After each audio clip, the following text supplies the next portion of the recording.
शहर के शोरगुल से दूर एक सुनसान कॉलोनी में एक आवारा कुत्ता घूमता रहता था, शेरू। वह भूखा, प्यासा और थका हुआ था। लोगों ने उसे भगा दिया था, दुत्कार दिया था। उसकी आंखों में सिर्फ डर और निराशा थी। उसी कॉलोनी में एक बुजुर्ग महिला रहती थी, रमा आंटी। वो अकेली थी और अपना ज्यादातर समय बालकनी में बैठकर बिताती थी। एक दिन उनकी नजर शेरू पर पड़ी। उन्होंने देखा कि वो कई दिनों से भूखा भटक रहा है। रमा आंटी का दिल पिघल गया। उन्होंने घर के अंदर जाकर थोड़ी रोटी और दूध निकाला और धीरे से शेरू के पास रख दिया। शेरू पहले तो झिझका, लेकिन जब रमा आंटी ने प्यार से उसे पुकारा तो वो धीरे धीरे उनके पास आया और खाना खा लिया। उस दिन से रमा आंटी हर रोज शेरू को खाना देती थी। धीरे धीरे शेरू का डर कम होने लगा और वो रमा आंटी के आसपास रहने लगा। रमा आंटी को शेरू का साथ बहुत अच्छा लगता था। वो उससे बातें करती, उसे सहलाती और अपना अकेलापन भूल जाती थी। शेरू भी अपनी वफादारी अलग अलग तरीकों से दिखाता था। वो उनकी बालकनी के नीचे बैठकर उनका इंतजार करता, उनके साथ धीरे धीरे चलता और रात में उनके घर की रखवाली करता। एक रात कॉलोनी में चोर घुस आए। उन्होंने रमा आंटी के घर में भी घुसने की कोशिश की।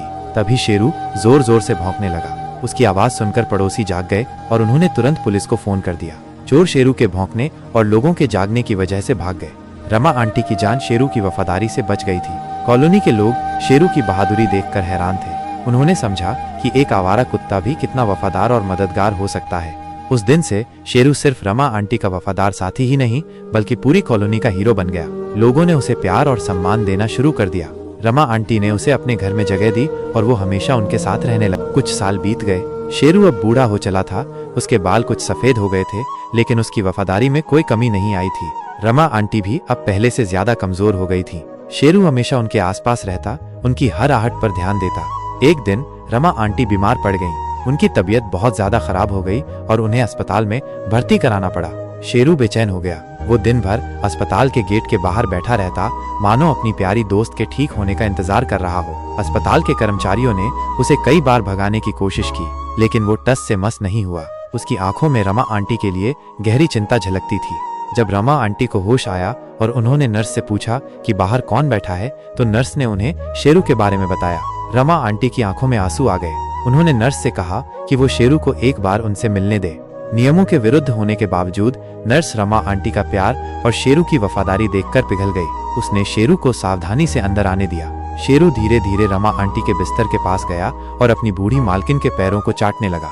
रमा आंटी ने कमजोर हाथों से उसके सिर पर प्यार से सहलाया। उस कमरे में एक ऐसा अटूट बंधन महसूस हो रहा था जिसे शब्दों में बयां करना मुश्किल था। डॉक्टर और नर्स भी उस दृश्य को देखकर भावुक हो गए।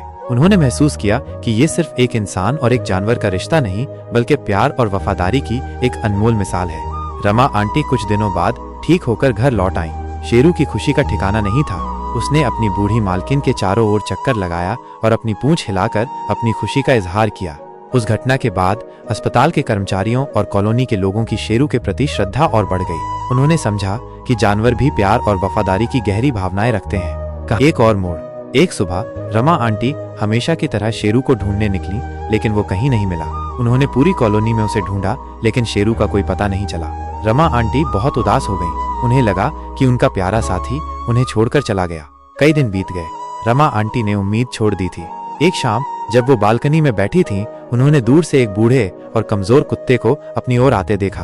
वो धीरे धीरे चल रहा था और उसकी चाल में कमजोरी झलक रही थी। जैसे ही वो करीब आया, रमा आंटी की आंखों में आंसू आ गए। वो शेरू था। शेरू कमजोर हो गया था और कहीं भटक गया था, लेकिन अपनी वफादार मालकिन को ढूंढते हुए वो वापस आ गया था। रमा आंटी ने दौड़कर उसे गले लगा लिया। उस पल दोनों के बीच का अटूट बंधन और भी गहरा हो गया। शेरू कुछ और साल रमा आंटी के साथ जिया और फिर शांति से उनकी गोद में ही उसने अपनी अंतिम सांस ली। उसकी वफादारी की कहानी आज भी उस कॉलोनी के लोगों के दिलों में जिंदा है, जो ये याद दिलाती है कि सच्चा प्यार और वफादारी किसी भी सीमा से परे होती है। शेरू के जाने के बाद रमा आंटी बिल्कुल अकेली पड़ गईं। उनकी आंखों से आंसू थमने का नाम नहीं ले रहे थे।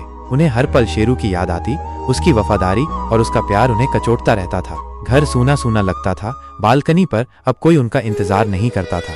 कॉलोनी के लोग रमा आंटी को ढांढस बंधाते, उन्हें शेरू की वफादारी की कहानियां सुनाते, लेकिन उनका गम कम नहीं होता था।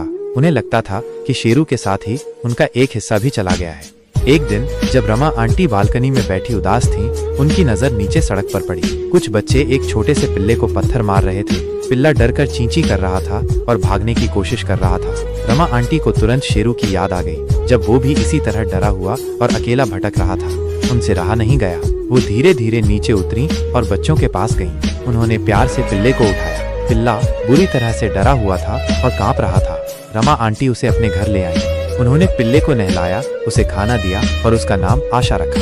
धीरे धीरे आशा का डर कम होने लगा और वो रमा आंटी के आसपास खेलने लगा। आशा बिल्कुल शेरू की तरह वफादार और प्यार करने वाला था। वो हमेशा रमा आंटी के पैरों से लिपटा रहता और उन्हें अपनी मासूम हरकतों से हंसाता रहता। रमा आंटी को आशा में शेरू की झलक दिखती थी। उन्हें महसूस हुआ कि शेरू भले ही चला गया हो, लेकिन उसकी वफादारी और प्यार की भावना इस छोटे से पिल्ले के रूप में वापस आ गई है। आशा ने उनके सूने घर को फिर से खुशियों से भर दिया। अगर इस कहानी ने आपके दिल को छुआ और आपको प्रेरित किया, तो ऐसी ही और भी शानदार कहानियां सुनने के लिए हमारे चैनल द मोटिवेट स्टोरी को जरूर सब्सक्राइब करें। आपका साथ हमारी प्रेरणा है।